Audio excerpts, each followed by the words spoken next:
Chapter 3 The Lauriston Gardens Mystery of Sir Arthur Conan Doyle's Sherlock Holmes story, The Study in Scarlet. Read for the Guildhall by Guildhall. I confess that I was considerably startled by this fresh proof of the practical nature of my companion's theories. My respect for his powers of analysis increased wondrously.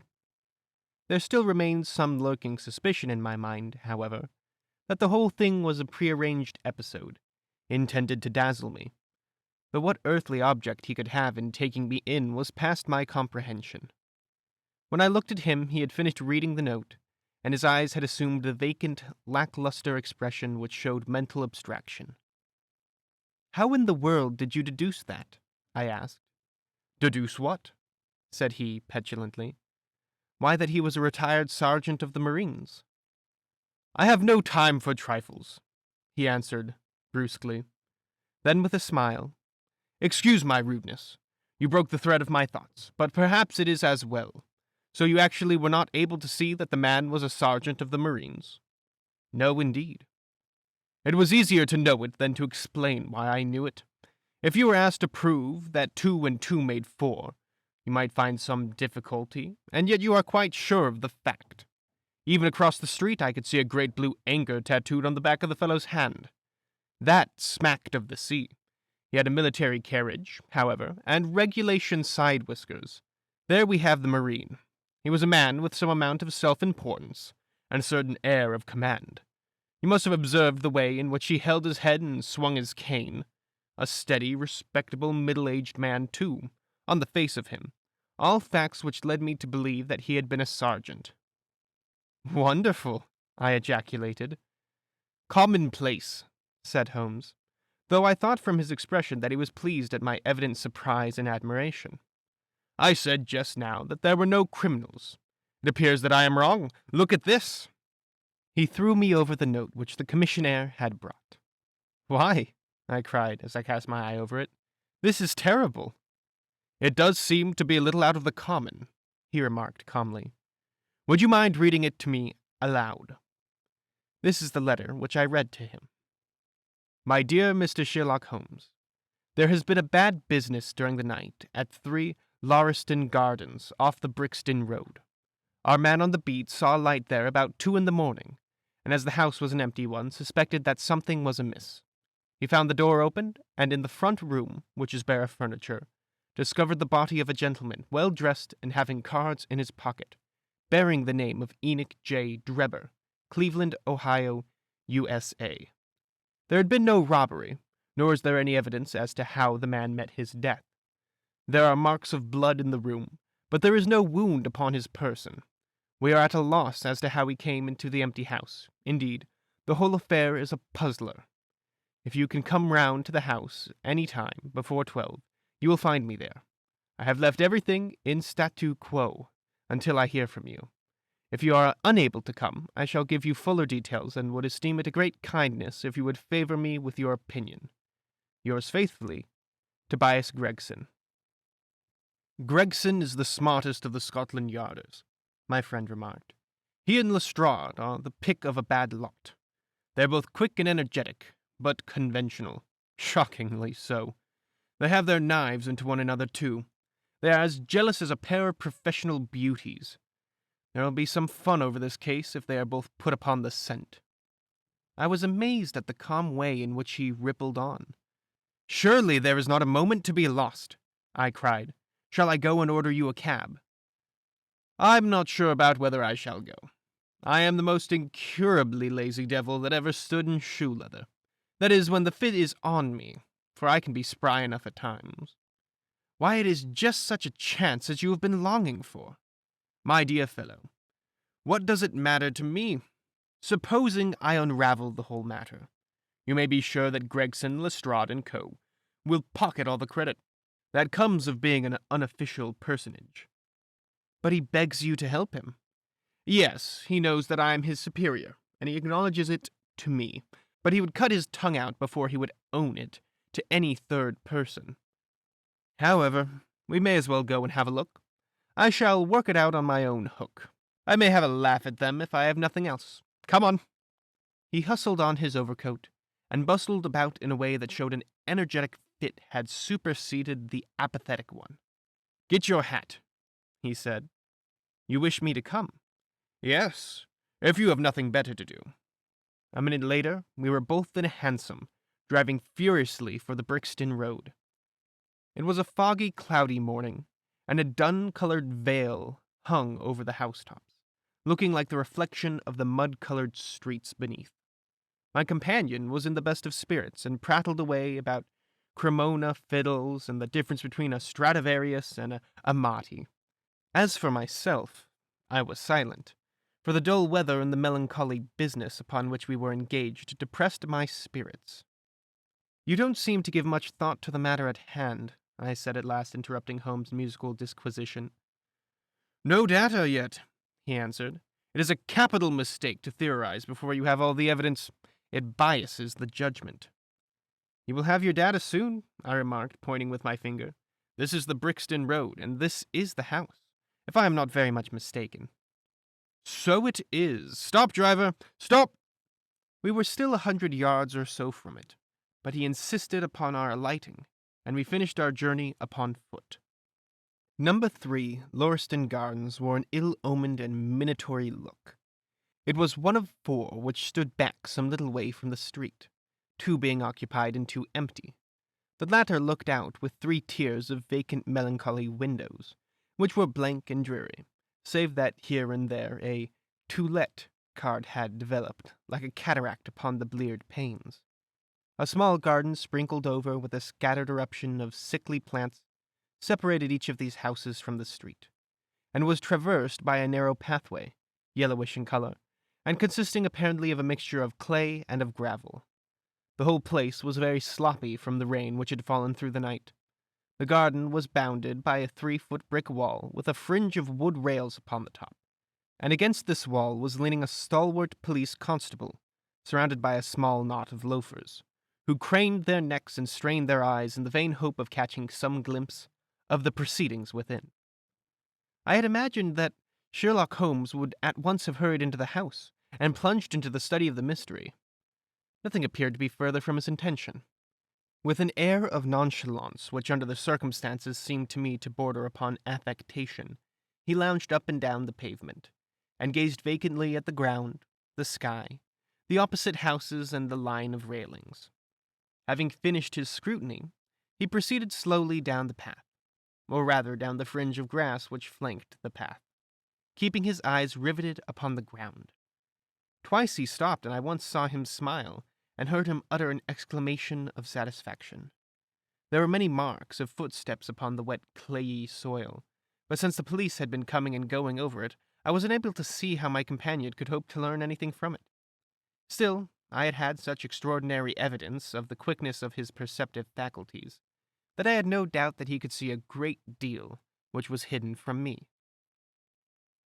At the door of the house, we were met by a tall, white-faced, flaxen-haired man, with a notebook in his hand, who rushed forward and wrung my companion's hand with effusion. "It is indeed kind of you to come," he said. "I have had everything left untouched." "Except that," my friend answered, pointing at the pathway. "If a herd of buffaloes had passed along, there could not be a greater mess. No doubt, however, you had drawn your own conclusions, Gregson, before you permitted this." "I have had so much to do inside the house," said the detective evasively. "My colleague Mr. Lestrade is here, and I had relied upon him to look after this." Holmes glanced at me and raised his eyebrows sardonically. "With 2 such men as yourself and Lestrade upon the ground, there will not be much for a third party to find out," he said. Gregson rubbed his hands in a self-satisfied way. "I think we have done all that can be done," he answered. "It's a queer case, though, and I knew your taste for such things." "You did not come here in a cab?" asked Sherlock Holmes. "No, sir." "Nor Lestrade?" "No, sir." "Then let us go and look at the room." With which inconsequent remark he strode into the house, followed by Gregson, whose features expressed his astonishment. A short passage, bare-planked and dusty, led to the kitchen and offices. 2 doors opened out of it to the left and to the right. One of these had obviously been closed for many weeks. The other belonged to the dining room, which was the apartment in which the mysterious affair had occurred. Holmes walked in, and I followed him with that subdued feeling at my heart which the presence of death inspires. It was a large room, looking all the larger from the absence of all furniture. A vulgar, flaring paper adorned the walls, but it was blotched in places with mildew, and here and there great strips had become detached and hung down, exposing the yellow plaster beneath. Opposite the door was a showy fireplace, surmounted by a mantelpiece of imitation white marble. On one corner of this was stuck the stump of a red wax candle. The solitary window was so dirty that the light was hazy and uncertain, giving a dull gray tinge to everything, which was intensified by the thick layer of dust which coated the whole apartment. All these details I observed afterwards. At present my attention was centered upon the single grim, motionless figure which lay stretched upon the boards, with vacant, sightless eyes staring up at the discolored ceiling. It was that of a man, about 43 or 44 years of age, middle-sized, broad-shouldered, with crisp, curling black hair and a short, stubby beard. He was dressed in a heavy, broadcloth frock coat and waistcoat, with light-colored trousers and an immaculate collar and cuffs. A top hat, well-brushed and trim, was placed upon the floor beside him. His hands were clenched and his arms thrown abroad, while his lower limbs were interlocked, as though his death struggle had been a grievous one. On his rigid face there stood an expression of horror, and as it seemed to me, of hatred, such as I had never seen upon human features. This malignant and terrible contortion, combined with the low forehead, blunt nose, and prognathous jaw, gave the dead man a singularly simious and ape-like appearance, which was increased by his writhing, unnatural posture. I have seen death in many forms, but never has it appeared to me in a more fearsome aspect than in that dark, grimy apartment, which looked out upon one of the main arteries of suburban London. Lestrade, lean and ferret-like as ever, was standing by the doorway and greeted my companion and myself. "This case will make a stir, sir," he remarked. "It beats anything I've ever seen, and I'm no chicken." "There is no clue," said Gregson. "None at all," chimed in Lestrade. Sherlock Holmes approached the body and, kneeling down, examined it intently. "You are sure that there is no wound?"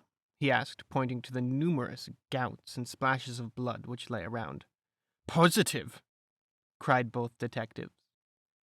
"Then, of course, this blood belongs to a second individual, presumably the murderer, if murder has been committed. It reminds me of the circumstances attendant to the death of Van Jensen in Utrecht in the year 34.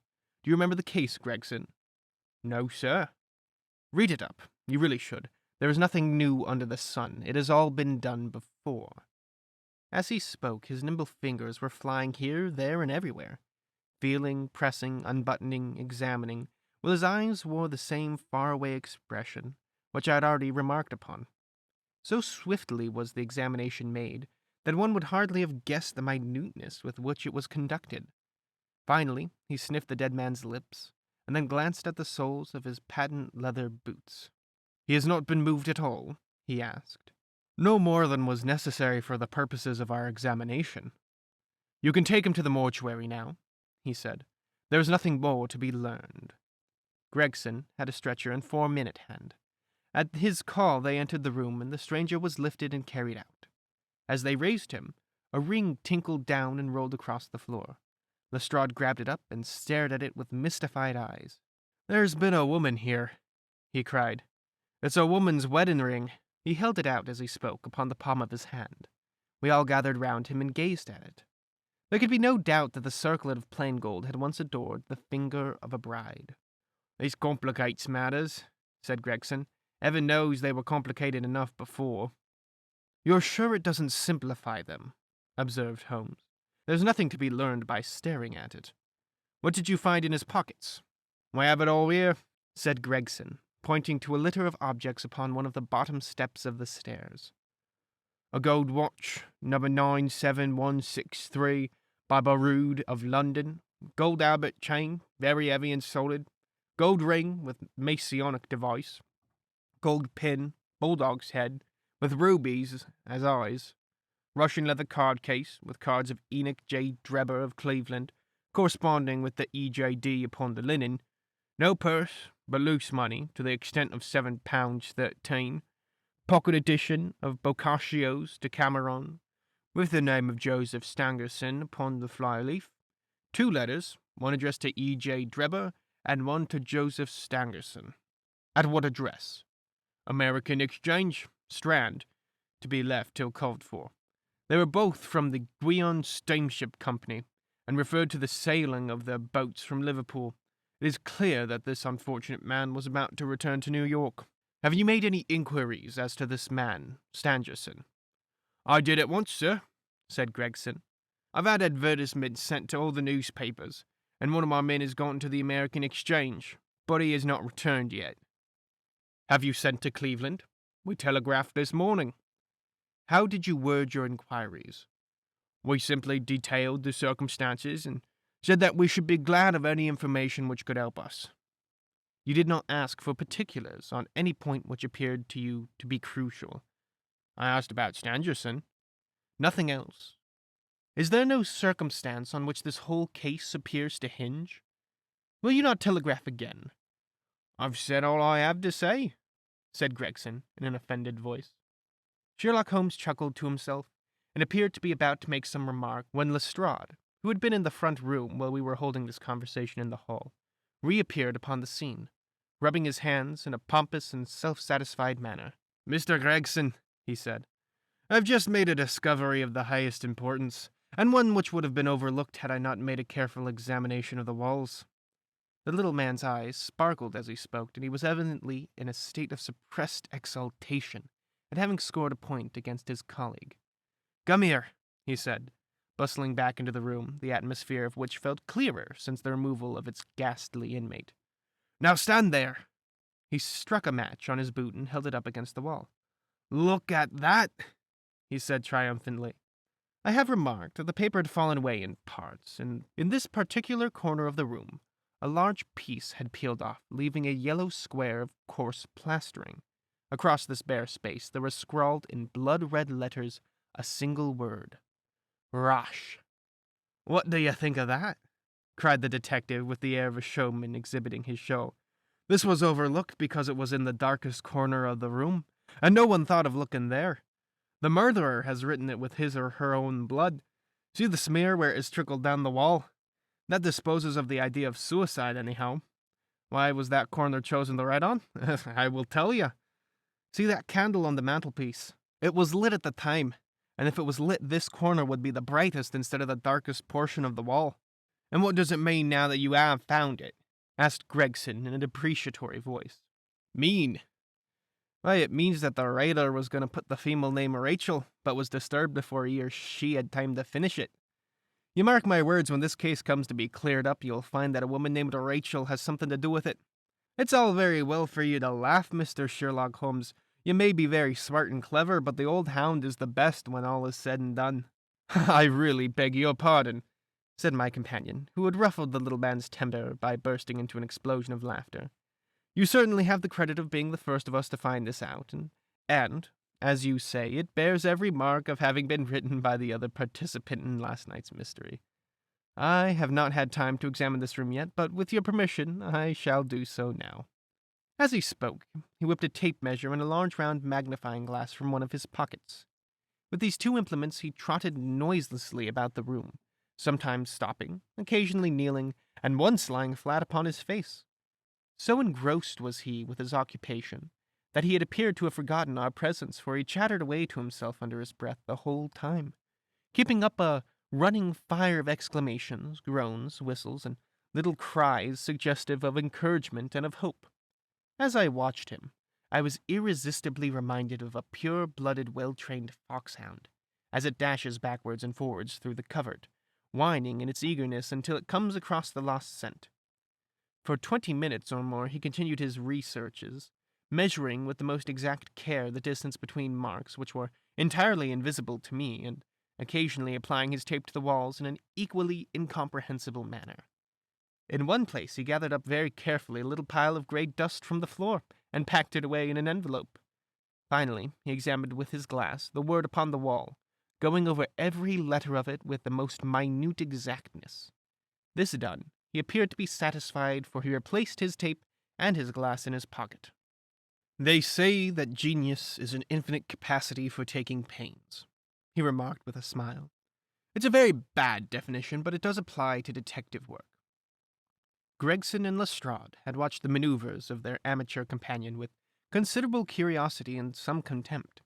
They evidently failed to appreciate the fact, which I had begun to realize, that Sherlock Holmes' smallest actions were always directed towards some definite and practical end. "What do you think of it, sir?" they both asked. "It would be robbing you of the credit of the case if I was to presume to help you," remarked my friend. "You are doing so well now that it would be a pity for anyone to interfere." There was a world of sarcasm in his voice as he spoke. "If you will let me know how your investigations go," he continued, "I shall be happy to give you any help I can. In the meantime, I should like to speak to the constable who found the body. Can you give me his name and address?" Lestrade glanced at his notebook. "John Lawrence," he said. "He's off duty now. You'll find him at 46 Audley Court, Kennington Park Gate." Holmes took a note of the address. "Come along, Doctor," he said. "We shall go and look him up. I'll tell you one thing which may help you in the case," he continued, turning to the two detectives. "There has been a murder done, and the murderer was a man. He was more than 6 feet high, was in the prime of life, had small feet for his height, wore coarse, square-toed boots, and smoked a Trichinopoly cigar.